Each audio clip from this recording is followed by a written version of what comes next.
Okay, yeah, Mr. Tisma, it's a pleasure for me to welcome you today in Bremen here in Villa Ichon in your latest exhibition, which bears the title Food and Context. It's divided between this place and the Stadtbibliothek Bremen, so it was a kind of double opening you took part at. You were presented for some days here in Bremen. And so let me just basically ask you, because you told me before that it's your first visit in Germany, in particular here in Bremen. So may I ask you for your first impression in general, in comparison maybe to Novi Sad or just in general? Bremen is a very, very pleasant city, and it reminds me of Amsterdam, a little bit of Paris. People are in the streets, it's very open communication, everything is very, very pleasant, and many cafes, restaurants. It's really pleasant to walk, to be here. And also I'm very pleasantly surprised by people who are so nice here. In the streets when you meet someone? But no, with me, we were preparing the exhibition, and before the opening, during the opening, after. So people I met are really nice and interested in my work, my ideas, really dedicating time and attention to me. This is really a great thing to come to some unknown place, and for the first time in Germany, in one culture which is new for me. I mean, I never been here. Of course I know German culture. I'm following German art, and but to be here, for me it was a little bit. I was a little bit afraid. How will it, be this meeting some new ambience, culture, language, but I feel like at home, I can say. Oh, that's really brilliant resume. Yeah. But in short, I feel like at home. So I feel like in Novi Sad. Very nice, yes. But okay, just because we are also sitting in your latest current exhibition here, Food and Context, could you just briefly, because we have so many things to talk about, but could you just briefly sketch up why do you like to work especially with this found footage, and how did you develop this project from the starting to where we sit now under this brilliant... Yeah, this is, I could say, a characteristic of all my artworks. I use found images, found objects, like Marcel Duchamp started at the beginning of the 20th century with his ready-mades, as Andy Warhol did in the 60s. So they took images, symbols of this civilization as they find it, and just have put them in a different context, and those objects or images, they get some other meaning and message. So that's what I'm mainly using in my art. So I use found photos from magazines, from internet, but I also do my photos, and I combine them. So I'm not really sure which is mine, which is taken. I'm really not taking care about that, because when I'm making photo, I take an object through the camera. I take it from reality. When I take a photo from magazine, I take it from magazine. For me, magazine is the reality, same as street or something. So for me it's all reality. So I'm combining collaging images one next to the other, and I get some special relation between them, and that's what happens between those two, or sometimes I use three images or three objects. That makes this poetry, this artistic situation. That's what happens between those images. But if I may interrupt for a second, because That is one interesting point you mentioned, that it makes no difference for you where you get your motives, if I understood you right. Yeah? Yes. But when I was looking around, and I mean, I've been to Novi Sad before, and so that's why some street scenes, or the way it is built, it looked somehow familiar to me. So I was just asking myself, and correct me if I'm wrong, there is obviously a universalistic part in this work, but maybe that indirectly you also portray changes of your hometown, which is, it wasn't intended, obviously. Telling you frankly, I never thought about portraying my hometown. I normally use scenes around me, in the ambience where I'm living, so it's normally Novi Sad, mainly. Some people remarked that the food is characteristic for Serbia, for this Vojvodina, which is the northern part of Serbia. So they asked me, is this food characteristic for you? Because we don't have such food here, it's different. So then I realized that it could have this local meaning, but for me it's just a symbol. You know, food is food, garbage is garbage, so that is what I wanted to say. But of course, for you here, maybe the images themselves are in a way exotic, and maybe discovering for you some other part of the world or other culture, maybe. But I was not really thinking about that. So it's just about the main idea of food and garbage, and no matter where you are, you could also have done it here. Yes. Food as a symbol of, you know, food is something which is a common thing for all living beings, human beings, animals. All beings have to take some food in order to survive, to live, to get energy for life, and so it's a very important element of our life, food. That's why I took it as a symbol of civilization in which we are living. So showing the situation of food is in a way showing us of contemporary world in which we are living. So unfortunately, food used to be very much respected before in the history. People were praying before eating, thanking God for this food which gives them life and energy. Much earlier, people were worshipping the food and considering it as a link with gods.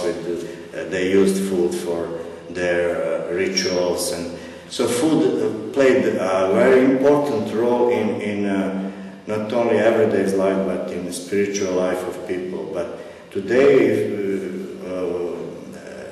characteristic for today is fast food, industrial food. So food without any, you know, it's a commodity like every other, and people are just eating without being aware what they are taking from nature, to be in a way to be thankful to nature for this food, because some lives are taken for this food, you know, some animals are killed, some plants are, you know, killed, and people should be aware of that and be thankful to nature for that food.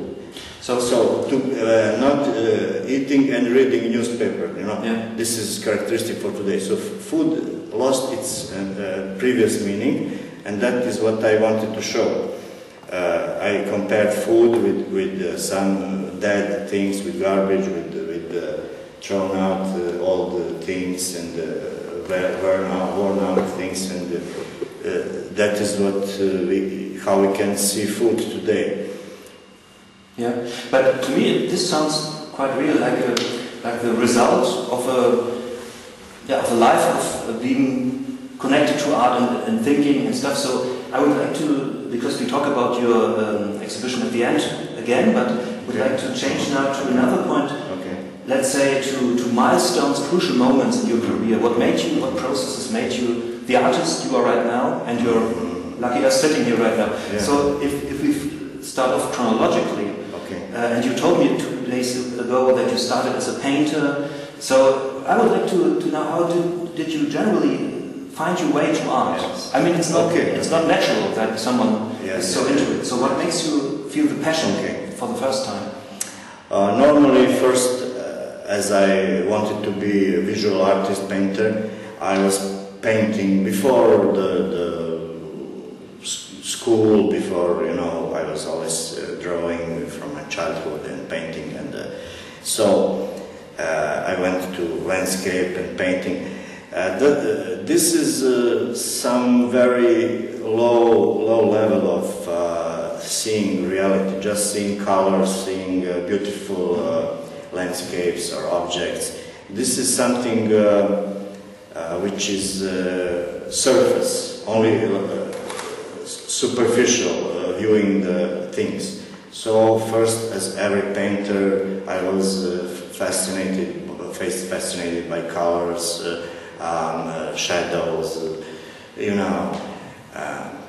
Then I started some impressionistic, expressionistic styles and so. But then I came to a stage when I was more interested what is behind that surface, you know, in human being especially, what is going on, these psychological processes.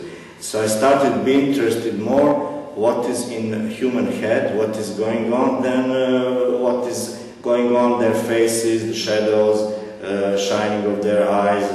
This is an illusion, you know. When you see some face, you can get a wrong image of some person by looking only the outside. So I in 70s, I began to be interested in this mental dimension of reality and of people, mostly people. So I left slowly. I was doing it parallelly, painting, but started with photography, black and white photography in 70s. It was then there was no color photography in that time, or it was not available to me. So I made a big format black and white photographies with some, I could say, photo performances. I did performances in front of camera with some gestures or some activities which suggested some emotion or some decision or some message, very, very direct message. Also, I started to insert words into images. So it was a combination of visual and literary works. But we could come back to that with your next stage in Prague. In Prague, I think, because I was wondering if these both processes took place and made you feel passionate. How was it? I mean, nowadays you would say if a young child tries to become an artist, you know, not every parent would be so thinking about that so nicely. So what was it in your case? I was very lucky because my father was an artist, very, very serious and dedicated artist and successful writer. So he always supported my dealing with art. So I never had such problems as most of young people to get support from parents for artistic career. My mother had even more support for me. So as every mother, you know, so I could choose whatever I wanted, you know. I had dilemma. I want to study medicine in order to help people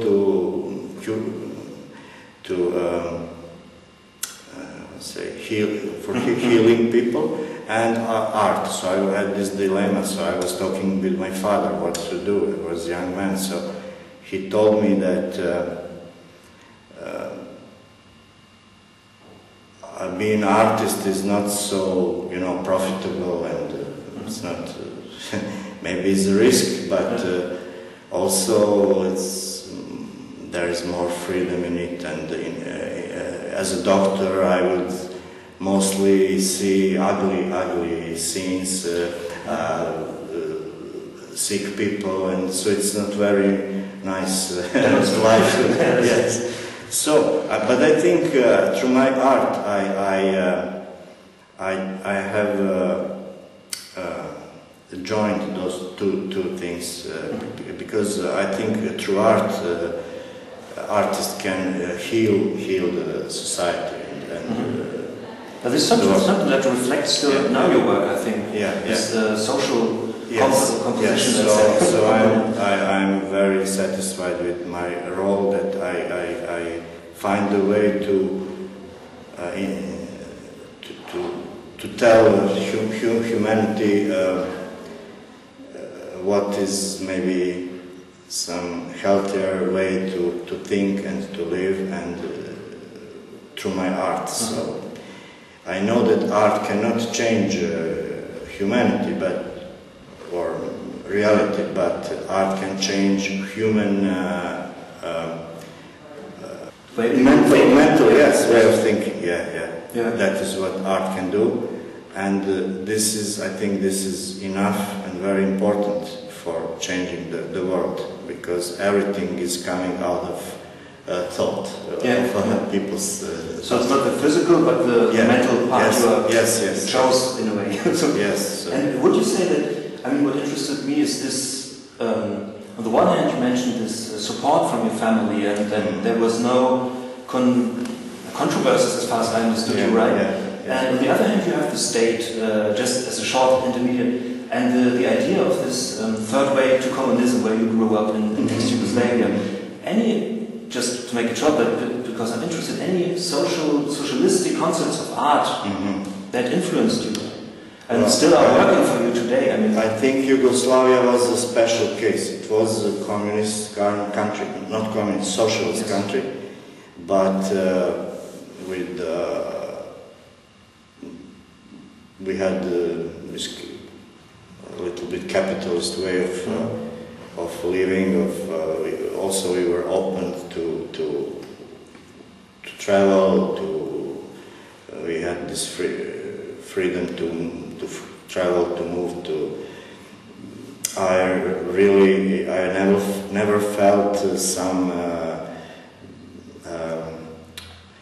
some pressure or some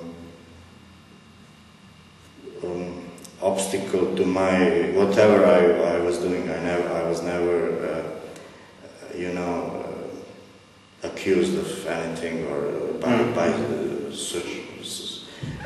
the people around me, or I don't know. No, but it's great. So you could develop your own style, not so much being oppressed by any. No. Really. And I never felt any problems with society, because also socialism had some advances. The school is free.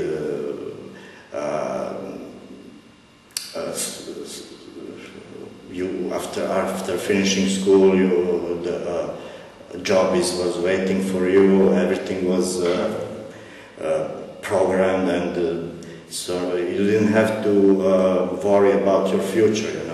You could work whenever you wanted. There was no crisis, no economic crisis. Everything was fine while I was a child. And that's why I was asking if there were any. In the 90s, the situation changed. Yeah, we will come to that. Yes, okay.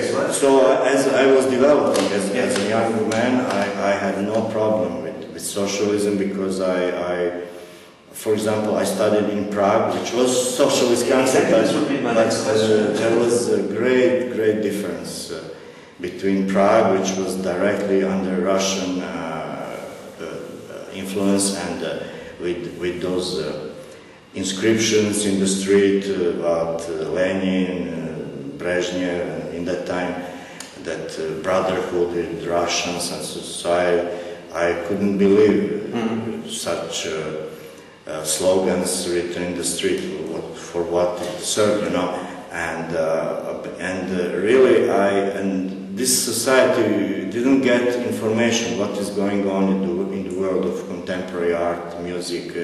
So during those years in Prague, I was seeking for information, for contact with Western part of the world, which was difficult during being in Prague. Yeah, but just because it's interesting, you described the circumstances brilliantly, I think. I mean, I wasn't there, but what I was interested in, why did you then move to Prague? I mean, to go behind the Iron Curtain. I will explain.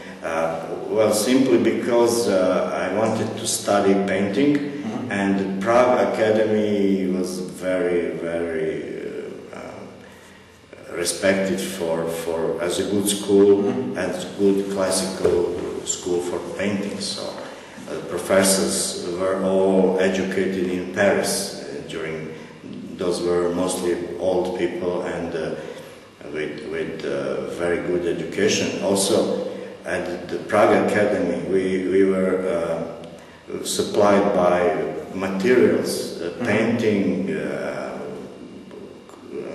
canvases. We got all for free, as much as we wanted. And in Yugoslavia, students had to pay for this material, and so it was. I wanted to finish a classical academy of painting, and then to do experiments in art or something, researches. But I wanted somehow, I don't know why, but it was my idea to know how to paint perfectly, and so I achieved it because the Prague Academy takes 6 years, 6 years, very serious studies. But I was accepted at fourth year of academy because I finished in Novi Sad. I already finished the first degree. It was I don't know the name. It's like some higher school for visual arts, not academy. So they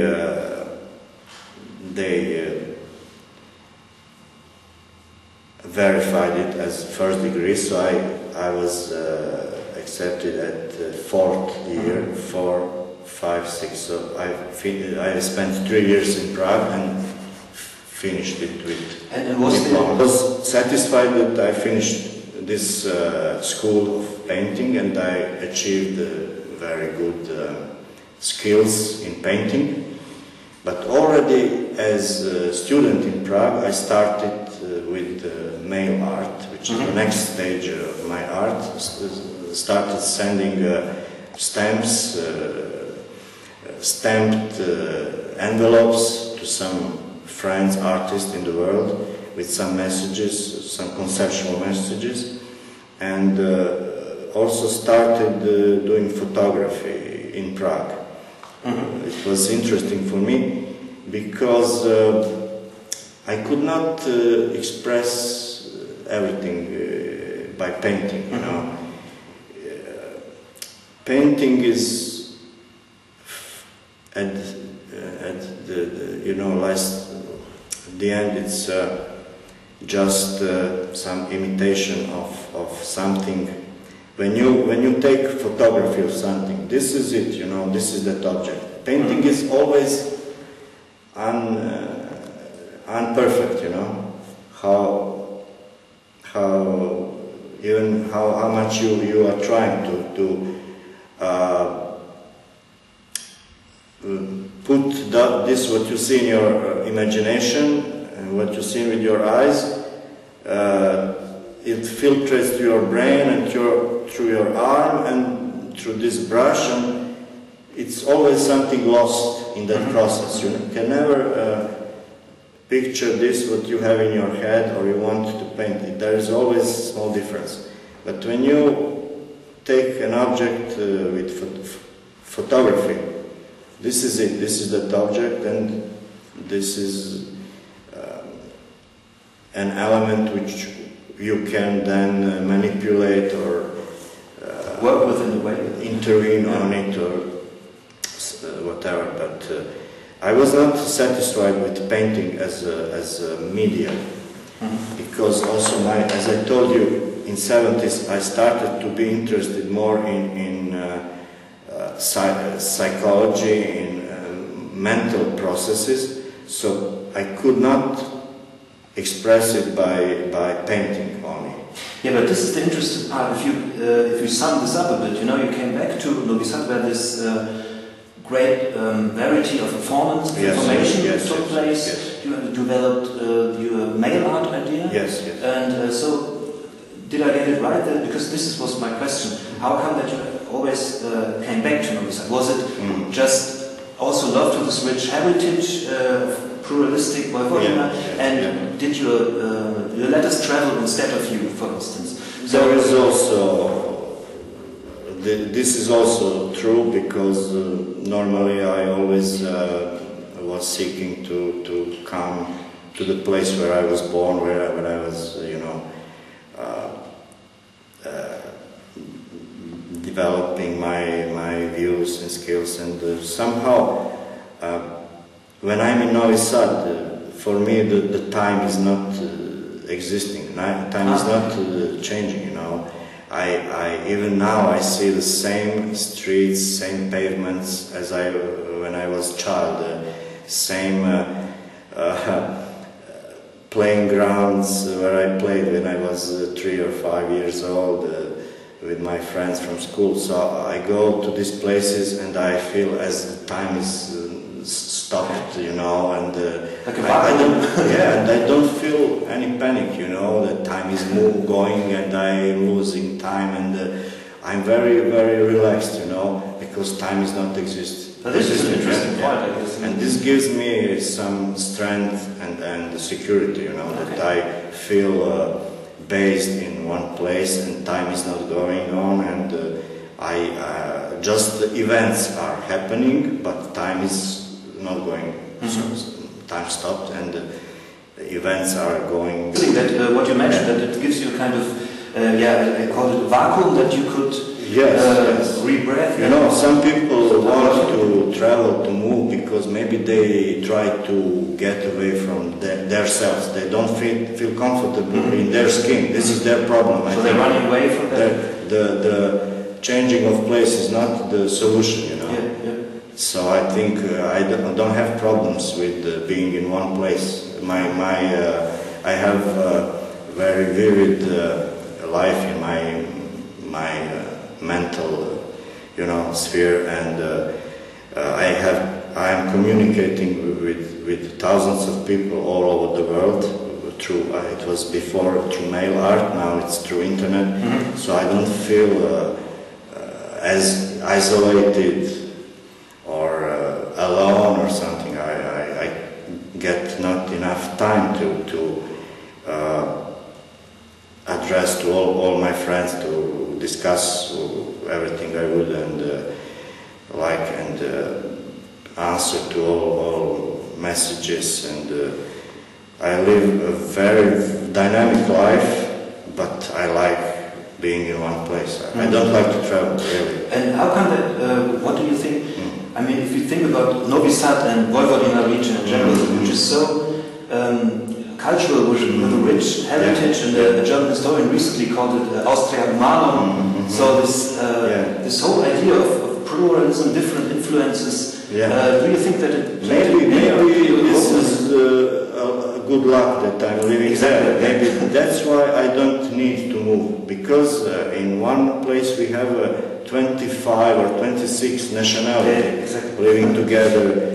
You go by bus, listen to always 2 or 3 languages. Normally, people are speaking between them in their language. They have schools in their languages. There is TV program in 5 languages in Vojvodina, and so maybe that makes me satisfied. Maybe if there would be only 2 languages and some antagonism, or maybe I would feel uncomfortable being some minority or something. Maybe I would look for some changing place or complaining about something. But I really feel very relaxed and satisfied. And my wife is Hungarian. My grandparents were Jews, some Jews, Serbs. I am also from a mixed family. And your kind of image of this Vojvodina tradition. Yeah. But everybody is like this in Vojvodina. Everybody is mixed, you know. So nobody asks anybody what is his nationality, or it's not the theme of conversation.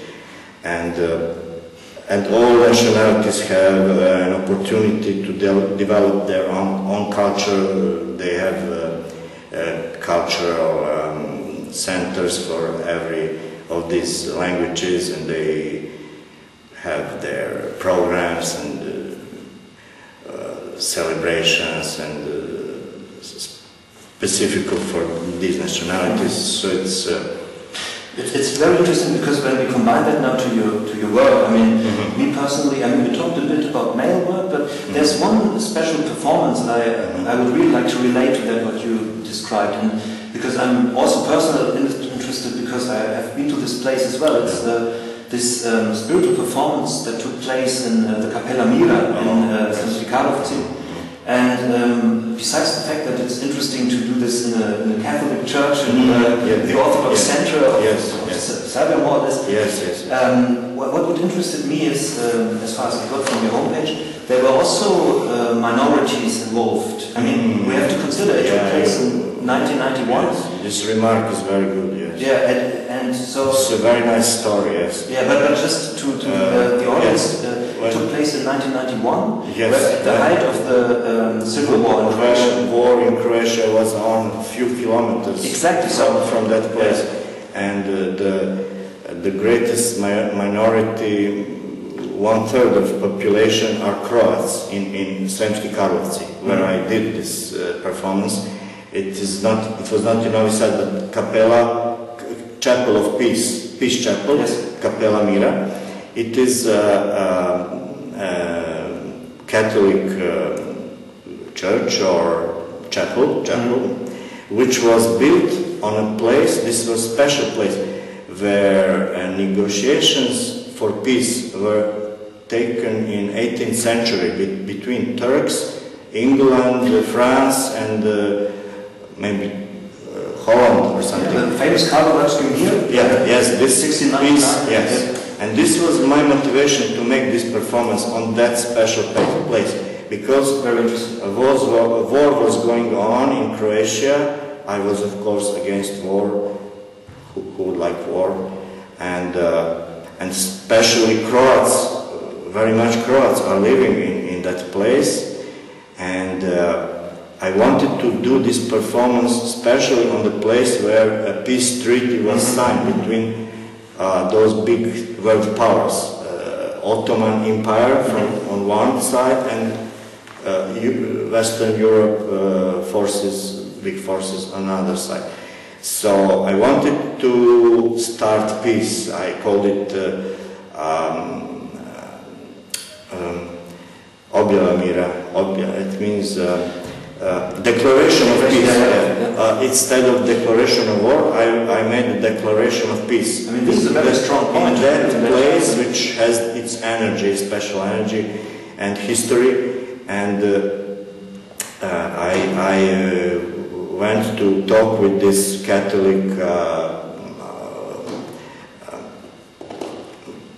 the priest, yes, to ask him to permit me to do an artistic work performance in his church. Yes. He was a young man and just came to this chapel to work. He was working there.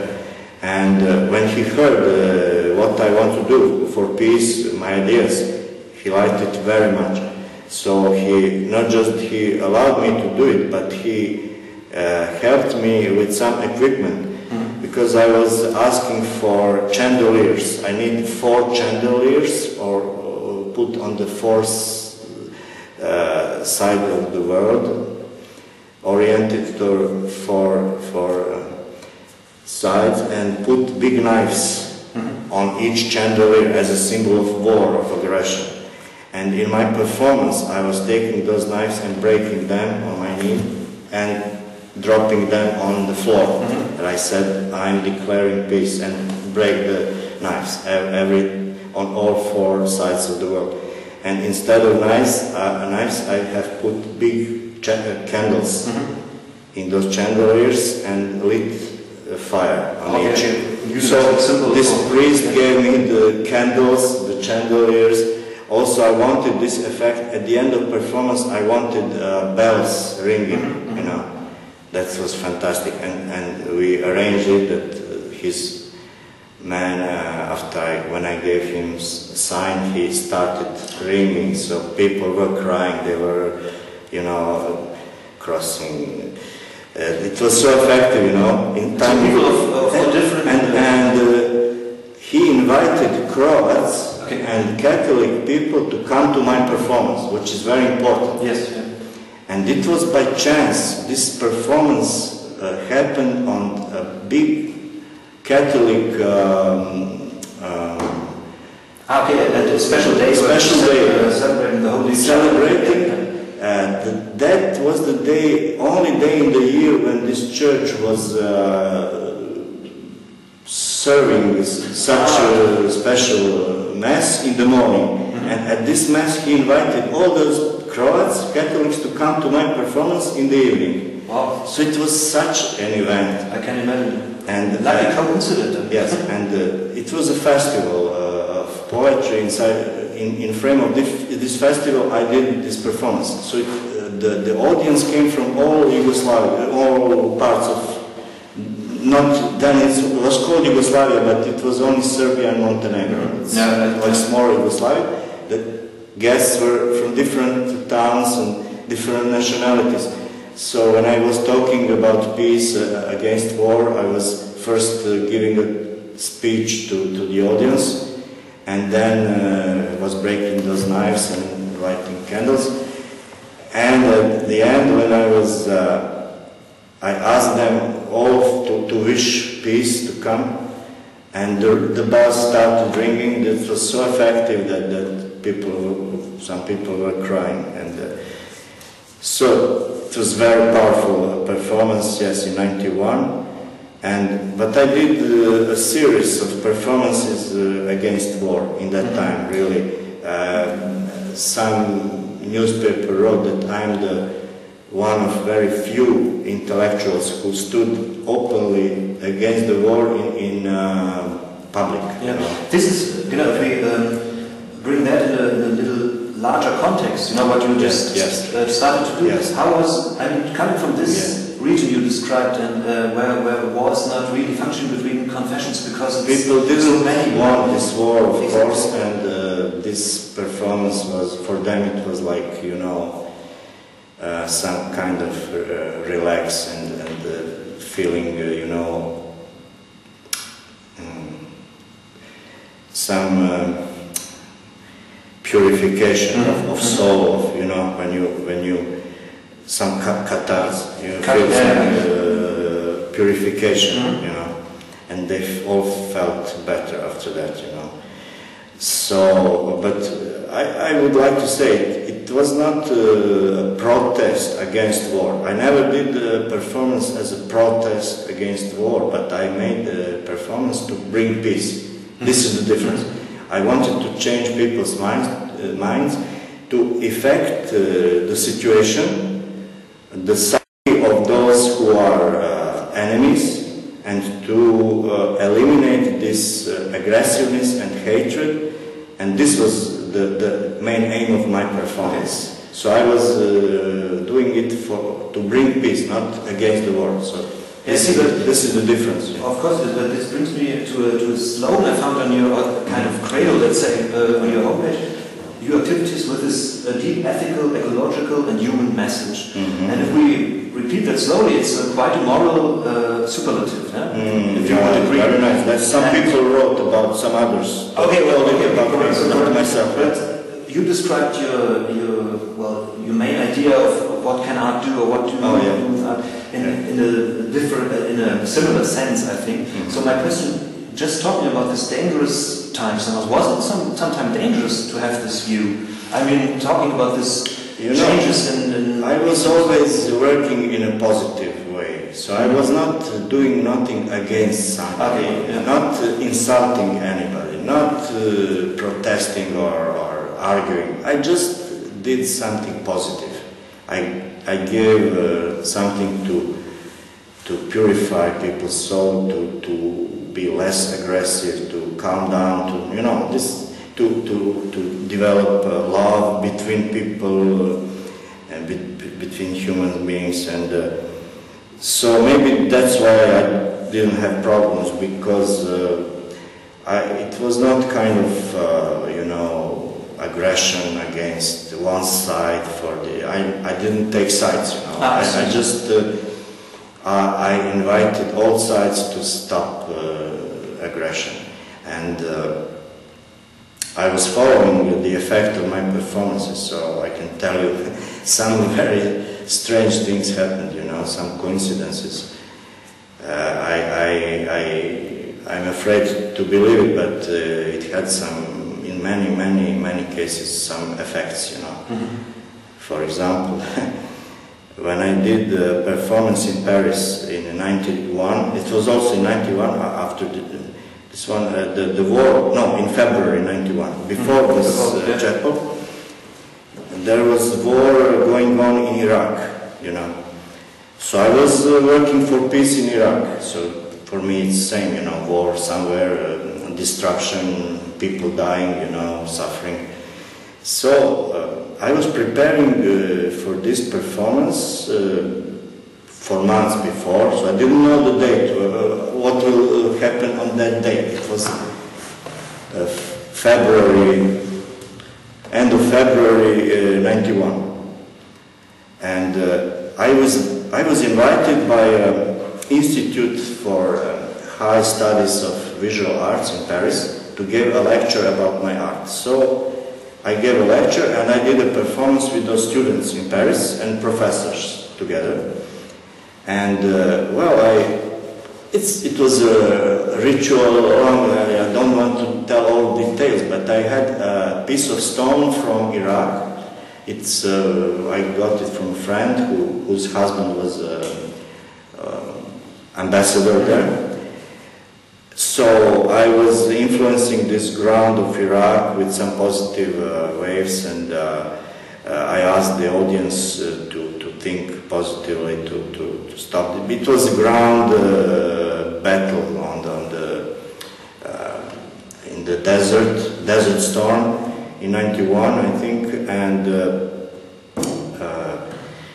refineries were burning. It was like hell on earth, and so I was talking a lot about my ideas and what I did, and I asked them to think about peace, war to stop. And when I came home from this performance, I seen on TV that George Bush and Saddam Hussein signed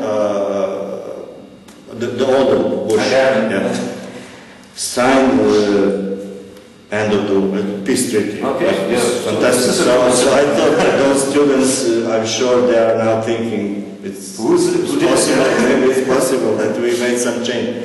But I heard there were big groups at the frontier of Iraq, and this time about 3,000 people praying for peace at the same time. So it's very powerful. The thoughts are very powerful if people are concentrating on something. But it happened after this. Also, I can tell you 3 or 4 such cases that when the war in Bosnia was, I was invited to do a performance just near the Bosnian frontier in Serbia, but 2 or 3 kilometers from the frontier in Prijepolje, and many of those inhabitants, Muslims from Prijepolje, went to fight in Bosnia against Serbs, against Orthodox Christians and so on. And I organized a performance. It was called Arrival of Angel. I had an idea to invite angels into this gallery to come to these people and to think about peace and to stop the war. I mean, there was more than 200 people, and I was sticking some light blue stickers on them. I thought this color is attracting some positive forces, angels. So I put it on everybody, say, you are, be an angel, be an angel. So everybody got this light blue. So I told, now forget about all hatred and all negative things, and war is on, you know, and think about peace and so. And half of the audience were Muslims, you know. I know because the director of this gallery knows specifically who is who, and he told me half of them, young people, Muslims. It was a mixed audience. And the next day I was traveling home, and when I get to the station in the morning, I went to the bar to take some brandy. After such travel, it was very cold, and coffee. And I was sitting and saw some celebration on TV. I asked, what is it?